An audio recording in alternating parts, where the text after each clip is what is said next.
Last month, an Australian missionary and his 2 young sons were burnt to death in India. There was widespread condemnation of the killings both in India and abroad. Some people thought the killings might be a watershed in a series of attacks against the Christian community, many of which have been blamed on Hindu extremists. But there have been further incidents since. Opposition politicians see the death of India's commitment to secularism around the corner. The Hindu nationalist-led government says it's being defamed. Mike Waldron reports. Rekindling the spirit of Hinduism in the land that gave birth to it. Devout Hindus in Ahmedabad worship according to age-old rituals. Little sign here of a faith and culture under threat.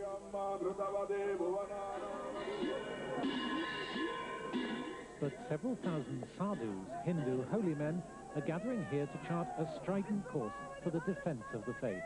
They're accused of helping to create the climate in which Christians are being attacked. They claim Hinduism is facing an international conspiracy fronted by a new wave of Christian missionary activity. For 1,000 years we were slaves. The Christian as well as the Muslims were our rulers. They ruled us once. They terrorized us. They exploited our resources. They converted us. These 2 religions. We cannot forget the fact. We cannot allow them to repeat that history. These are figures of political influence in today's India, sometimes courted, but sometimes also chided by their ideological allies in power. The divide between doves and hawks in the government has been sharpened by the anti-Christian campaign, and one cabinet minister has resigned. The issue has sometimes seemed to consume the country. This is the vanguard of Hindu nationalism, holding the first gathering of this kind with a Hindu nationalist-led government in power in Delhi. Until now, the unchallenged priority for Hindu leaders like these has been campaigning for the construction of temples on disputed sites. Today, the supposed threat to Hinduism from Christian missionaries has become just as much of a rallying cry. So what is it? This is Graham here, and Timothy is there. Gladys Staines visits the grave where her husband Graham and their 9-year-old son Philip and 6-year-old Timothy now lie buried. Graham Staines had worked as a missionary among the people of Orisa for 34 years. All 3 were burnt alive in this station wagon. They were sleeping in it overnight here in Manoharpur during an annual Christian event known as the Jungle Camp. They were, it seems, singled out to be killed and forced back into the vehicle as they tried to escape. I heard noises. When I got up, I heard the screams of a child. I tried to come out of the house myself, but 3 people at my door said they would kill me if I did.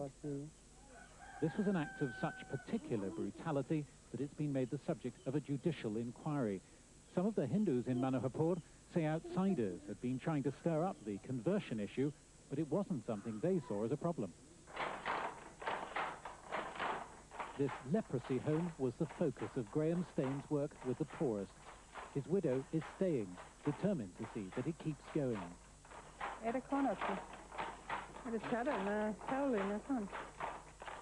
One man over here who's quite in a bad condition. Namaskar. Mrs. Staines is adamant her husband hadn't been putting pressure on anyone to convert to Christianity. Even in the home, only 10 of the 70 patients are Christian. Drawing on a profound evangelical faith, Mrs. Staines has said she can forgive the killers of her husband and sons. Their ringleader is said to be associated with a Hindu extremist group. I know in natural way of thinking you would think to have my husband and children murdered would not be for the good of mankind. But God just put that in my heart, that I mean, as Jesus forgave the people who crucified him, then I just was able to forgive those who have done this to my husband, and I believe it will be for the good of the whole of humanity in the long run. One widely touted theory surrounding the campaign to present Christianity as a threat to India is that it's aimed at curbing the political rise of Sonia Gandhi, at targeting the Congress party leader's Italian and Catholic background to persuade voters that if she were to become Prime Minister, India would fall under foreign Christian domination. But Congress and peace marchers, too, have been throwing back the challenge to the Hindu nationalists. They say that what's under threat is not the country's distinctive culture, but the pillar of modern India, secularism. They know well enough that what you need to do is cause a lot of concern to a targeted community and rely on some fanatics to take advantage of that heightened tension, to do the deed that they themselves are too cowardly to do, but would not be unhappy to see being done. It's becoming an increasingly politicized issue, but what India's Christians are resisting strongly is the claim of some Hindu extremists that theirs is an alien faith. The Christian presence in India goes back centuries before the arrival of Western missionaries, and the Indianness of the worship in this Catholic church in Orisa is something commonly found today. But this is another church community feeling vulnerable after one of its number, a nun, said she had been raped. For many, putting a police guard at church gates isn't enough to end the sense of insecurity. The atmosphere which was before is now changed because the relation between the Hindus and Christians was very nice before. But due to this strange incident and what is happening in other places, like in Gujarat and Madhya Pradesh, the same thing is being repeated again and again. And the relation which was there before is not now the same. Ceremonies to mark the start of the construction of a Hindu temple. These couples have put a large part of their savings into laying their own foundation stones. More evidence to those who want it that India is ready for a Hindu resurgence.